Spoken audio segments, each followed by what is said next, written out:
오늘은 지난주에 나누었던 말씀과 맥락을 같이 하는 그 다음의 말씀이라고 보시면 됩니다.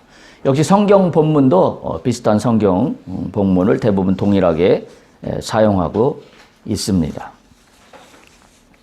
슬기로운 광야 생활 26번째 시간이고 민수기 강해로는 11번째 시간입니다.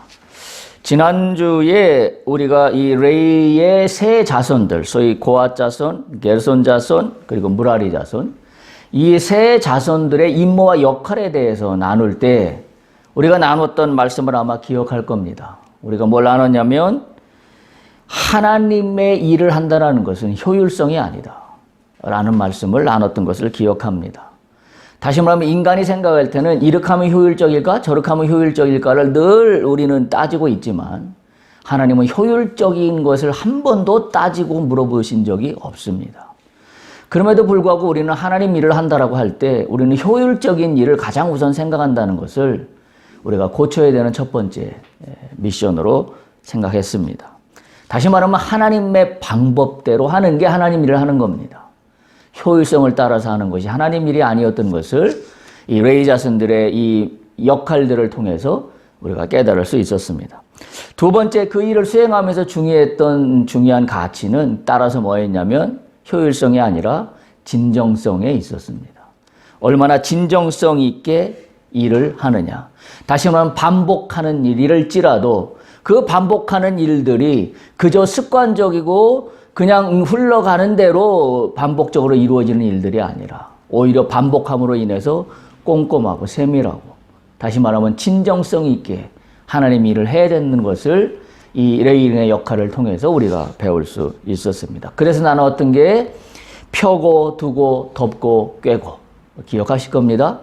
펴고 두고 덮고 꿰고라는 것이 반복되는 일상, 반복되는 일들 같지만 하나님은 그 일들을 통하여 하나님이 보시고자 하는 것은 효과적인 것이 아니라 얼마나 너희가 진정성 있게 하느냐, 나가느냐라는 그런 말씀을 보았습니다. 오늘 그 뒤에 이어지는 말씀입니다. 오늘도 마찬가지 본문입니다만은 과연 그렇다고 한다면 또 한 가지 측면에서 우리가 봐야 될 것은 이 게르손 세 자손들의 일들을 통하여 우리에게 주시는 건 이런 오늘 설교의 제목처럼 말씀의 제목을 그렇게 다른 것처럼 작은 일 혹은 큰 일, 우리는 일을 구분할 때 작은 일과 큰 일을 구분하고 싶어 합니다. 그리고 작은 일은 작은 일에 맞게라는 합리적인 이유, 그리고 큰 일은 큰 일이라는 거에 맞게 합리적인 이유로 거기에 적합한 나의 일의 태도를 가져갑니다. 그런데 오늘 레위 자손을 통해서 우리가 깨닫고 싶은 것은 하나님 나라의 일에 작은 일과 큰 일이 존재하는가 라는 것을 우리가 생각해 봐야 합니다. 우리는 끊임없이 작고 크고 다른 말로 표현하면 중요하고 덜 중요한 것을 끊임없이 나누어서 뭔가 구별을 짓고 싶어 하지만 하나님 나라에는 결론적으로 말씀드리면 구별이 없습니다. 작은 일도 없고 큰 일도 없습니다. 뭐만 존재할 뿐이냐면 하나님의 일만 존재할 뿐입니다. 근데 우리는 자꾸 우리의 생각으로 나누고 있다라는 거죠. 오늘 레위 자손들의 이 오늘 말씀을 통해서 우리가 다시 한번 깨달을 수 있기를 바랍니다.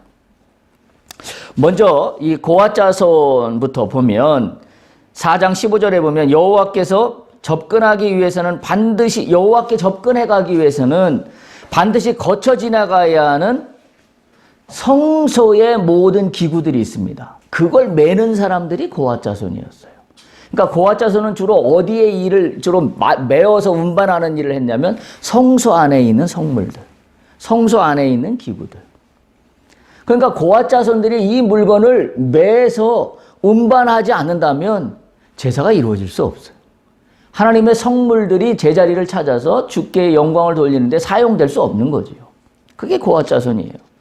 이 성소의 모든 기구라는 것이 바로 여호와께 다가가기 위한 어떤 길을 같은 그런 상징성을 가지고 있다라고 한다면 성소의 기구 없이는 여호와께 나갈 수 없습니다. 구약시대의 제사에 의하면. 그렇다면 고앗 자손이 이걸 운반해 주지 않으면 제사장만 있다고 해서 제사가 이루어지지 않는다는 사실이지요. 너무나 당연한 이야기지만 너무나 당연한 이야기일 수밖에 없습니다. 두 번째, 게르손 자손들은 일체의 무엇을 이루게 하는 그와 같은 일들을 맡았습니다. 다시 말하면 덮개라든지 휘장 같은 것을 메웠습니다. 4장 24절에 27절에 그 게르손 종족이 해야 될 일들이 나와 있는데요. 받침과 기둥이 아무리 강하다 하더라도 위에 덮는 덮개와 휘장이 없으면 사실 엄밀한 의미에서 회막이 만들어졌다고 이야기할 수 없습니다. 말하자면 집에 지붕이 없는 거죠. 뚜껑이 없는 거예요. 그러니까 게르손 자손도 회막을 이루는 데 중요한 운반을 했다라는 사실이에요. 예를 들면 고앗 자손만 있어도 안 되는 일이고 제사장만 있어도 회막이 완성되지 않습니다. 게르손 자손들이 그 덮개와 휘장으로 덮어줘야만 회막이 비로소 완성된다는 그런 사실입니다. 또 무라리 자손은 뭘 맡았냐면 근본이 되는 뼈대를 맡았습니다. 다시 말하면 기둥을 세우고 받침을 세우고 널판을 세우고 줄을 세우고 말뚝을 박고, 이게 무라리 자손들이 한 일이 민수기 4장 31절 32절에 나와 있습니다. 회막을 세우는데 그러니까 제일 먼저 기초가 되는 사람들은 누구냐면 이 무라리 자손들이에요. 무라리 자손들이 먼저 받침과 기둥을 세우고, 그리고 그것의 근본이 되는 것들을 잘 흔들리지 않고 넘어지지 않도록 잘 세워야, 그래야 뭡니까? 덮개와 휘장을 게르손 자손들이 덮고, 그리고 그 안에 성소 안에 그 예배를 드리기 위한 기구들을 잘 운반해서 고앗 자손들이 운반을 하고, 이와 같은 역할들이 이루어졌다는 사실들이요. 그러니까 무라리 자손과 게르손 자손과 고앗 자손들이 어느 하나 각각 맡은 일이 무언가 우리가 생각할 때는 조금 더 중요하다, 조금 더 덜 중요하다, 조금 더 크다, 작다라고 여길 수 있을지 모르지만 뭐 하나라도 빠지면 하나님의 회막이 완성되지 않는다는 사실을 오늘 이 세 레위 지파 자손들의 역할과 분담을 통해서 우리가 깨달을 수 있습니다. 그래서 제가 말씀의 제목으로 나눈 것이 바로 하나님 나라에는 작은 일도 없고 큰 일도 없다. 하나님 나라에는 하나님 일만 있을 뿐이다. 라는 사실을 우리가 분명히 기억해야 합니다. 제사장처럼 성물을 직접 다루는 일이 그렇다면 가장 큰 일인가? 라고 생각한다면 우리는 오늘 이 말씀을 통하여 아니다라고 이야기할 수 있습니다. 다시 말하면 교회로 따지면 목회자들만 제일 중요하고 큰 일을 담당한 사람들인가? 아닙니다. 교회는 주의 부르심에 따라 주님의 부르심으로 힘입은 사람들이 다 모여있는 곳이 교회입니다. 그렇다 그러면 뭐만 달라요? 각각의 맡은 역할과 분담만 다를 뿐입니다. 우리는 다 뭘 하고 있는 거냐면 하나님 나라의 일들을 서로 맡아서 나누어서 역할을 감당하고 있을 뿐이라는 사실입니다. 그런데 우리는 자칫 이 부분에 있어서 굉장한 오류를 가져옵니다. 예를 들면 이런 거지요.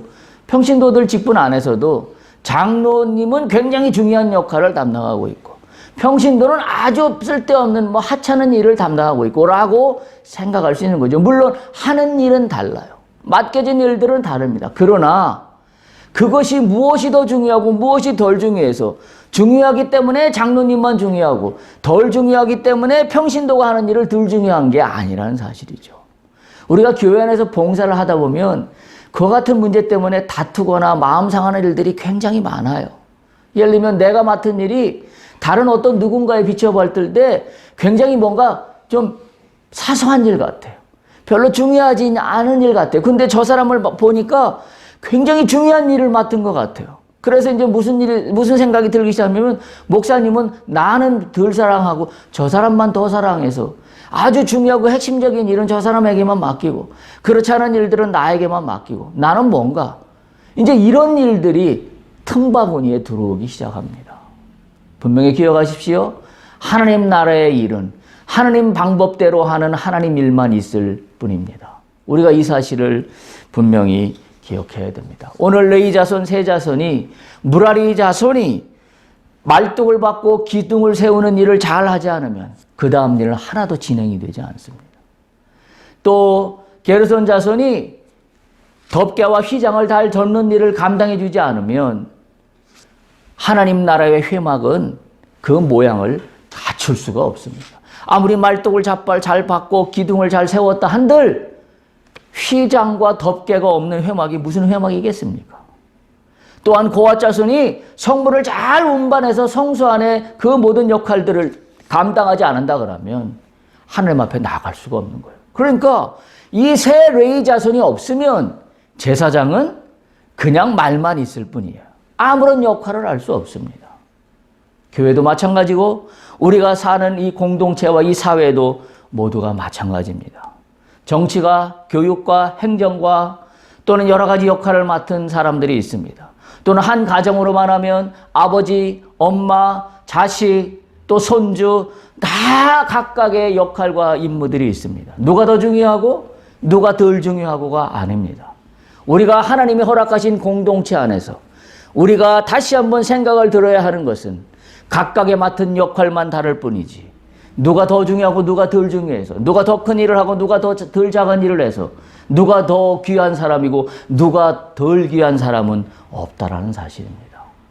그러나 그럼에도 불구하고 우리 사회 속에 또는 우리 공동체 속에 우리 가정 속에서도 이 어떤 이 덜 중요하고 더 중요하다는 이 가치들이 우리를 지배하고 있는 것을 우리가 볼 수 있습니다.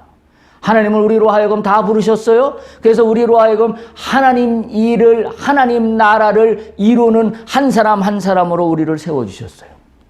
그럼에도 불구하고 우리는 끊임없이 우리는 작은 일과 큰 일을 나눠가며 누구는 더 중요한 사람, 누구는 덜 중요한 사람으로 나누고 있다고 한다면 우리는 오늘 이 말씀을 통하여 우리가 하나님 나라의 일꾼들로 세움받았는가라는 거에 대해서 근본적인 질문을 하지 않을 수가 없습니다.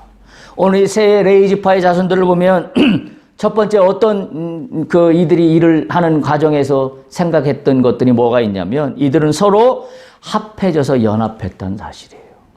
서로 합해서 연합했습니다. 다시 말하면 시샘하지 않았습니다. 누가 더 중요하고 누가 덜 중요한 걸 시샘하지 않았습니다. 각각의 맡겨진 역할에 따라서 연합했습니다. 이거 굉장히 중요한 사실입니다. 오늘날 우리 사회나 우리 가정이나 우리 어떤 공동체든지 연합을 잘해야 되는 사회로 가고 있습니다. 그럼에도 불구하고 연합이 되지 않습니다. 협력이 되지 않습니다. 협력을 한다라고 겉으로는 하면서도 뒤로는 딴 주머니를 차는 것이 우리의 속성입니다. 그래서 어쩌면 이 인간의 사회가 끊임없이 계속 발전이 없는 반복의 죄된 그와 같은 습관들만, 패턴들만 반복하는지 알 수가 없습니다. 여러분, 새로운 대통령이 취임할 때마다 어느 세계 어느 나라 대통령이나 동일하게 외치는 단 한마디 단어가 있습니다. 그게 뭐냐면 통합하자는 겁니다. 이번에 바이든 대통령이 취임하면서도 그가 제 마지막으로 오직 가장 힘을 기울여서 그 취임사에서 말했던 단 한마디 단어가 있다면 통합입니다. 분열된 미국을 통합하겠다는 거예요. 그래서 전임 대통령으로 지지했던 자신을 지지하지 않았던 그걸 다 아우러서 통합하겠다는 게 이번 새로 취임한 미국 대통령의 취임 일성입니다. 그런데 사실은 그분만의 한 이야기가 아닙니다. 우리나라도 마찬가지고 세계 어느 나라나 새로운 대통령이 취임할 때마다 연합하고 통합하는 정치를 통하여 이 나라를 하나로 만들겠다고 하는 것이 모든 정치가들의 한결같은 취임사에 담겨있는 빼놓을 수 없는 단어입니다. 그런데 현실은 어떤가요? 세월이 지나가면서 시간이 흘러가면서 통합이 이루어지지 않습니다. 왜 이루어지지 않을까요? 오늘 우리는 이 말씀을 잘 생각해 봐야 돼요. 서로 합하여 연합하는 걸 하지 않습니다. 내 것만 소중합니다.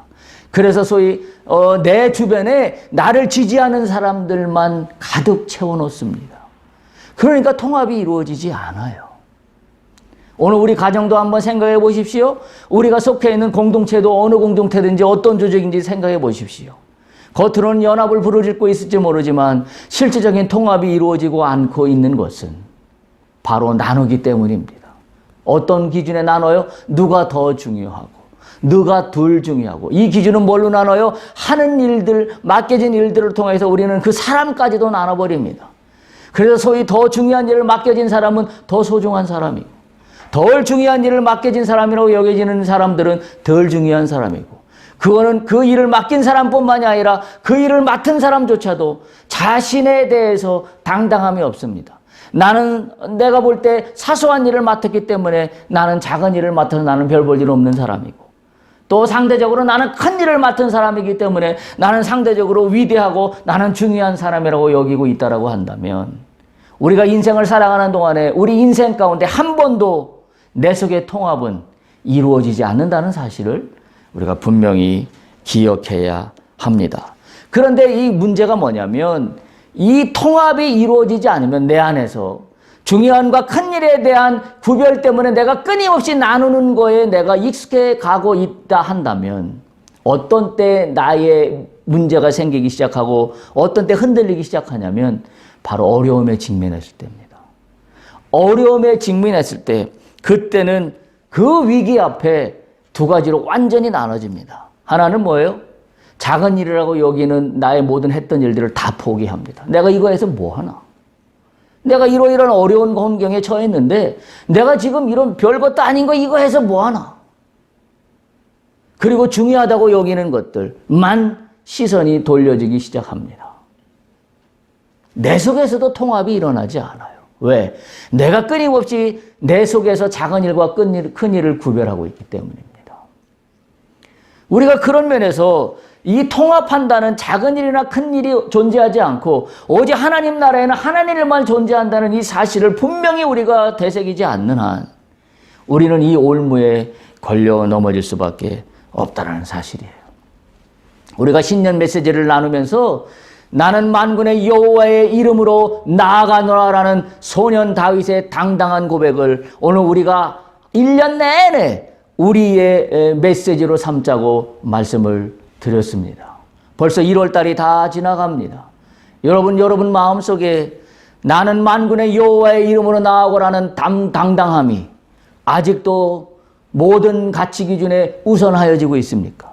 아니면 지금 처해진 여러 상황들, 여러 환경들, 여러 곤경한 일들, 또 내 뜻대로 풀리지 않은 일들 때문에 그 당당함은 움츠러들었습니까?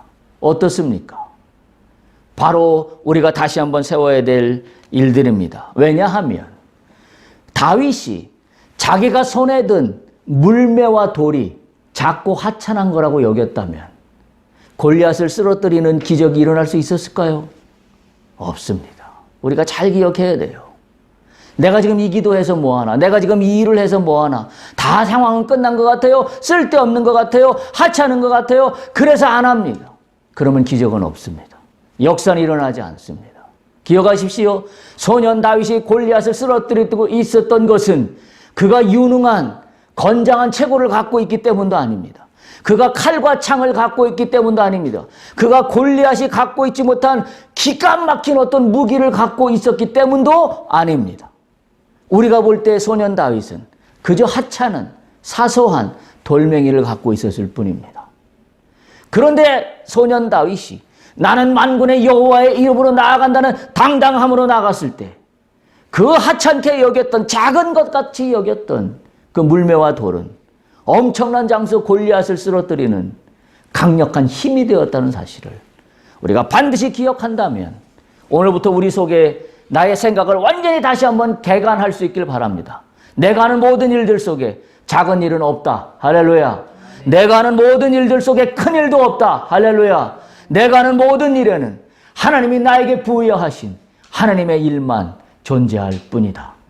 따라서 하나님이 함께 하시는 한 내 손에 들려진 작은 물매와 돌이라도 이것은 하나님의 일이 될 수 있다. 할렐루야. 우리가 이 믿음으로 나아가야 합니다. 따라서 중요한 일이 따로 있고 중요치 않은 일이 따로 없습니다. 나누고 평가하는 것은 인간들이 하는 잘못된 죄성의 평가입니다. 그 죄성의 평가로 잣대를 나누어 크고 작은 일, 중요하고 덜 중요한 일로 나누지 않기를 간절히 소망합니다. 오히려 중요한 것은 작은 일로 큰 일로 나누는 것이 아니라 내가 하나님이 맡겨진 나의 일을 얼마나 당당하게 그리고 진정성 있게 수행해내느냐, 여기에 달려있다는 사실을 우리가 반드시 기억한다면 소년 다윗이 외치고 올 한 해 우리가 우리의 마음의 표상과 우리의 삶의 지평으로 삼고자 하는 나는 만군의 여호와의 이름으로 나아가노라, 이 당당함이 오늘 우리가 하는 모든 일들 속에 나타나야 될 줄로 믿습니다. 그런데 이 우리의 죄성으로 말미암아 내가 하는 일들을 작고 큰 일로 나눌 때에 그거로 끝나지 않는다는 사실이에요. 엄청난 문제가 생깁니다. 그게 어디에 나오냐면 민수기 16장 1절에 3절에 나와요. 안 찾아봐도 됩니다. 민수기 16장 1절에 3절에 보면 어떤 이야기가 나오냐면 고라 자손이 모세와 아론 그 자손들에게 반역하는 사건이 나와요. 그게 왜 나왔나요? 바로 이 문제예요. 제사장, 너희들은 제사장이네. 하나님, 아니 하나님 나라의 모든 일은 다 하나님을 위해서 하는 것인데 왜 저 사람들만 큰 일을 맡기고 우리는 왜 쓰잘데기 없이 하찮게 이렇게 허드렛 일만 맡아서 운반하는 것만 합니까? 라는 불평이 속에 들어오기 시작했어요. 다시 말하면 뭐예요? 작은 일과 큰 일로 나누기 시작했다는 이야기예요. 내가 하는 일이 작은 일처럼 보였어요. 그리고 제사장들이 하는 일은 큰 일처럼 보였어요. 그래서 마음에 불평이 들어오기 시작했습니다. 소위 고라 자손은 누구냐면 오늘 우리가 본문을 하고 있는 고핫 자손의 자손이에요. 그러니까 고핫 자손, 레위 자손의 그 후대 자손들이라고요. 그러니까 이들도 동일하게 성막 안에서 운반하는 봉사하는 일을 맡아서 하고 있었어요. 근데 어느 날 오래 하다 보니 그 마음이 슬금슬금 들어오기 시작한 거죠. 내가 하는 일은 하찮네? 허드렛 일만 하고 있네?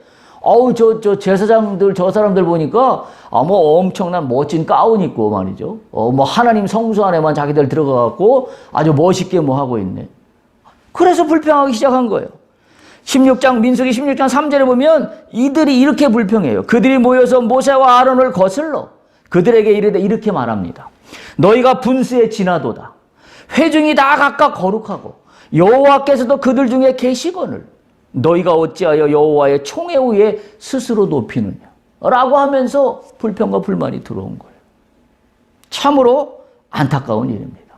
그래서 모세와 아론을 거스르는 일이 발생해내요. 결국 왜 내가 생각할 때 큰 일은 너네만 독점하고 나는 왜 그 일을 할 수 없냐라는 그와 같은 불만입니다. 우리가 분명히 기억해야 될 것은 하나님 나라에서의 일은 상대적인 게 아닙니다. 우리는 자꾸 어떤 게 익숙해요? 상대적인 관점에 익숙해요. 그것이 문제를 크게 만들고 있습니다.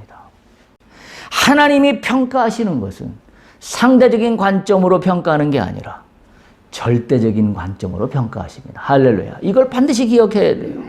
하나님이 평가하시는 기준은 작은 일에 따라서 큰 일에 따라서 평가하는 기준이 아니라 내 일을 어떻게 진정성 있게 어떤 태도로 나가느냐를 하나님이 평가하시는 거예요.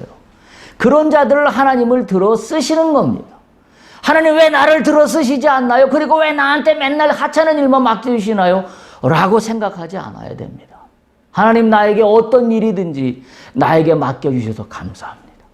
내가 그 일을 진정성 있게 하나님께 하듯 수행하겠나이다. 하나님은 그걸 보고 계신 겁니다.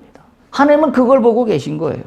그러니까 고라 자손들의 반역이 그저 반역으로 끝나고 이들은 큰 징계를 받고 끝납니다. 벌을 받습니다.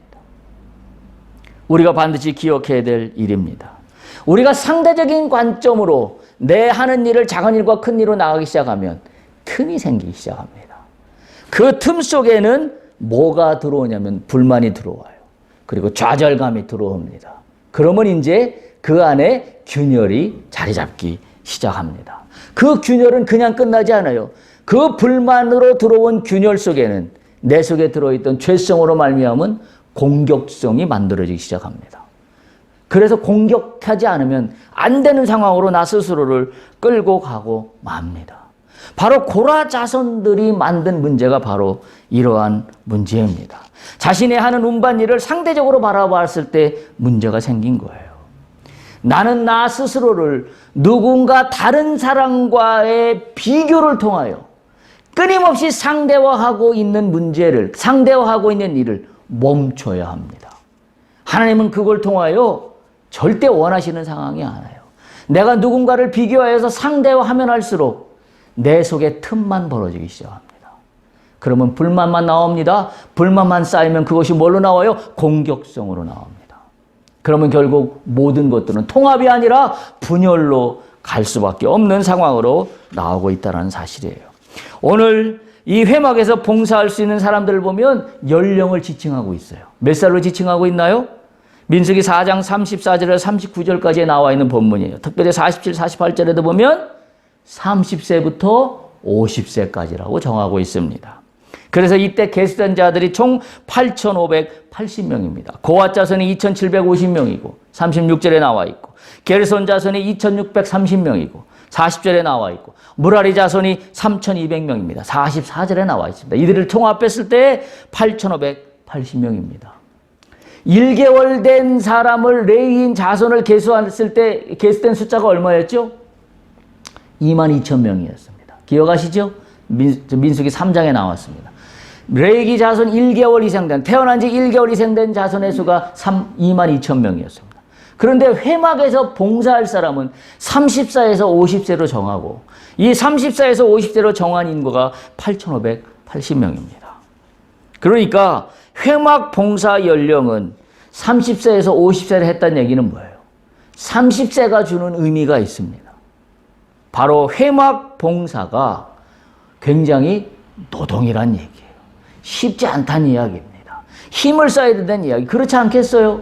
말뚝을 들고 다녀야 되죠. 운반해야 되죠. 이걸 들고 어깨에 메고 얼마나 큰 힘과 노동이 필요할까요? 그러니까 아무에게나 맡길 수 없는 거지요. 그래서 30세에서 50세라고 연령을 정하고 있는 겁니다. 그런데 재미있는 사실은 민수기 8장 24절에서 25절 보면 이 레위인의 봉사 연령을 몇 살로 해놨냐면 25세로 해놨어요. 민수기 8장 24, 25절에는 봉사 연령을 25세라고 해놓고, 오늘 우리가 읽은 본문에는 봉사 연령을 30세부터라고 해놓고 있습니다. 이 부분에 따라서 참 이야기들, 해석이 분분합니다. 어떤 분들은 이렇게 해석한 성경학자들도 있습니다. 5년은 견습기간이다. 왜냐하면 성막의 일이 중요하기 때문에 5년 동안, 소위 우리도 회사 들어가면 수습기간이 있는 것처럼 견습기간으로 해서 5년이 증한 후에 진짜 성막 봉쇄는 30세부터 하는 것이다 라고, 그래서 50세가 되면 50세 이상은 하지 않도록 되어 있어요. 그게 왜 그래요? 힘들기 때문에 그래요. 노동이기 때문에. 그래서 그렇게 해석하는 분들도 있습니다. 그런데 사실은 그건 어찌 보면 우리의 추측일 뿐이에요. 그렇지 않아요? 성경이 어디에도 25세부터 해서 소위 말하는 미리 연습해보고 준비하는 시간을 갖도록 하라고 성경 어디에도 기록한 이야기가 없습니다. 우리의 추론일 뿐입니다. 그러나 유일한 단서를 성경에서 발견한다면 저는 이렇게 말씀드리고 싶어요. 25세와 30세가 차이 나는 이유는 30세로 할 때는 민수기 4장 5절이나 15절 보세요. 앞에 보세요. 민수기 4장, 우리가 하고 있는 민수기 4장 5절이나 15절 맨 앞에 보면 단 한 단어가 기록되어 있습니다. 그러면서 고핫 자손, 게르손 자손, 무라리 자손의 그 운반하는 역할들이 나와요. 언제? 진영이 전진할 때에. 15절 언제? 진영을 떠날 때에. 그러니까 30세로 할 때는 언제냐면 진영이 떠날 때예요. 회막이 움직일 때입니다. 회막을 움직여야 할 때는 이게 고도의 힘과 이 능력이 필요해요. 왜냐하면 돌짝밟기길도 걸어가지 않겠어요? 또는 모퉁이길도 걸어가지 않겠어요? 사막이라고 하지만 우리가 생각하는 고운 모래가 쫙 깔려있는 사막이 아니잖아요. 우리가 유대 지형의 사막의 그림을 봐서도 알지만 험난한 협곡도 있습니다. 움직일 때는 보다 더 능숙한 자들이 필요한 거예요. 자, 그런데 이 민수기 8장 24절에 보면 이렇게 기록하고 있어요. 민수기 8장 24절에 보면 어떻게 기록하고 있냐면 회막에 들어가서 복무하고 봉사한다고 기록하고 있습니다. 이때는 언제냐면 이 회막이 평상시입니다. 진이 머무를 때를 이야기하고 있어요. 그러니까 큰 힘과 해본 능력이 많이 필요치 않을 때는 그때는 25세부터 하는 게 제가 볼 때는 적합한 해석입니다. 견습기간이라는 말은 성경 어디에도 나와 있지 않습니다. 이 얘기는 뭘 이야기하고 있을까요? 바로 우리가 하는 이 하나님의 일이 그저 큰 일과 작은 일로 나누는 것이 아니라 또는 30세와 25세 연령으로 나누는 것이 아니라 어떤 게 기준이냐면 하나님 일을 얼마나 책임감 있게 잘 수행할 수 있는가 라는 것이 더 큰 기준이라는 사실을 우리가 기억해야 됩니다. 더군다나 오늘 이 말씀을 보면 우리가 기억할 수 있어요. 민수기 4장 3절을 한번 보십시오. 민수기 4장 3절을 보면 이렇게 기록하고 있습니다. 역사에 참가할 만한 모든 자라고 기록하고 있어요. 레위 자손을 이야기하면서 역사에 참가할 만한 모든 자. 이 역사라는 말이 어떤 단어냐면 히브리어로 짜바라는 단어인데 차바라고 그러는데 이게 차바라는 단어가 어떤 의미를 지니고 있냐면 전쟁을 위해서 조직된 군대가 하는 일이 역사예요. 그러니까 지금 레위 자손들이 회막의 모든 것들을 운반하는 것은 뭐예요? 전쟁을 치르는 일이에요. 그래서 뭐예요? 이건 군대 조직 같은 잘 조직된 힘 있는 자들이 필요한 겁니다. 그래서 이 역사라는 단어에서 비로 볼 때 우리는 이것이 단지 그냥 큰 일과 작은 일로 나눈 것이 아니라 이미 광야에서 전투를 하는 사람은 20세 이상 싸움에 나갈 만한 자로 뽑아놨어요. 계수해놨어요.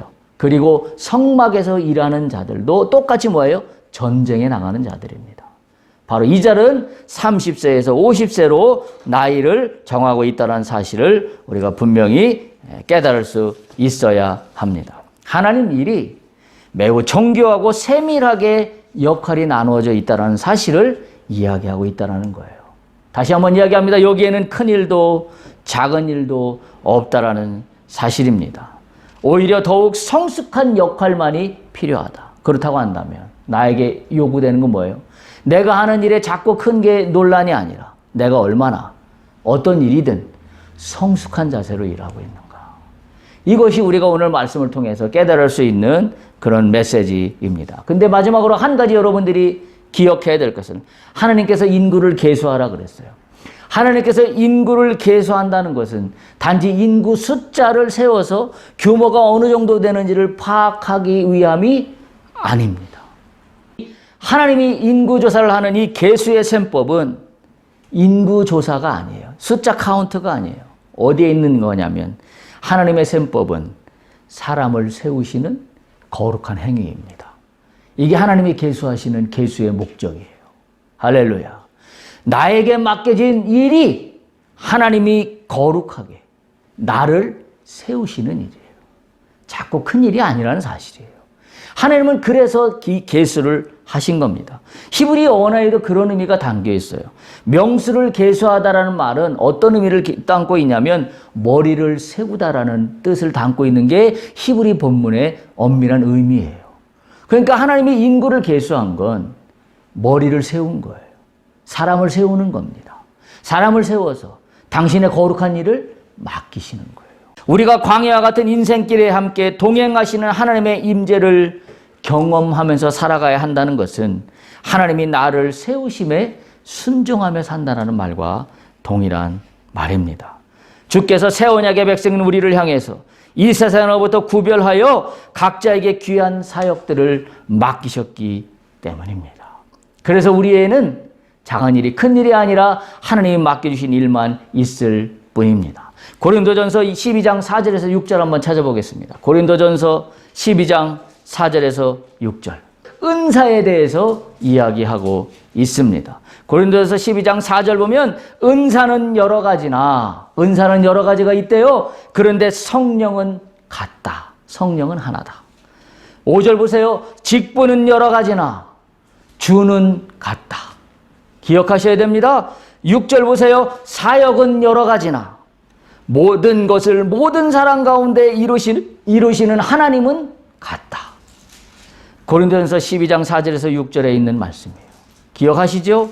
은사는 여러 가지나 성령은 하나요. 직분은 여러 가지나 주는 하나이시며 사역은 여러 가지나 하나님은 하나이시다. 우리가 이 말씀을 분명히 기억한다면 우리는 나에게 맡겨진 역할만 다를 뿐이지 나에게 맡겨진 일은 작은 일이라도 그 일이 은사라는 사실을 우리가 분명히 기억해야 됩니다. 상대적인 가치로 여기지 않아야 된다는 사실을 분명히 기억해야 됩니다. 하나님 일일 뿐입니다. 역사하시는 것도 하나님이고 모든 사람 가운데 이루시는 것도 하나님이시라는 사실을 우리가 분명히 기억할 수 있기를 바랍니다. 마지막으로 오늘 읽은 우리가 베드로전서 4장 10절 다시 한번 살펴볼 수 있기를 바랍니다. 베드로전서 4장 10절에 보면 각각 은사를 받은 대로 하나님의 여러 가지 은혜를 맡은 선한 청지기로 서로 봉사하라. 하나님 우리에게 말씀하신 건 선한 청지기입니다. 더 크고 중요한 역할로 봉사하라고 말씀하시지 않으셨습니다. 맡은 일에 은혜를 맡은 선한 청지기 같이 서로 봉사하라고 말씀하고 있다는 사실입니다. 정리합니다. 우리는 주의 부르심을 따라 힘입어 살아가는 사람들입니다. 오늘 레위 자손들의 이와 같은 역할과 말씀을 통하여 볼 때 우리에게 주시는 메시지는 하나님 일은 작고 큰 일이 있는 게 아니라 하나님 일만 존재할 뿐이다. 각자 맡은 은사대로 선한 청지기로 일하는 것만이 우리의 맡겨진 일을 감당하는 우리의 역할입니다. 오늘 하나님의 위로는 거기에 임합니다.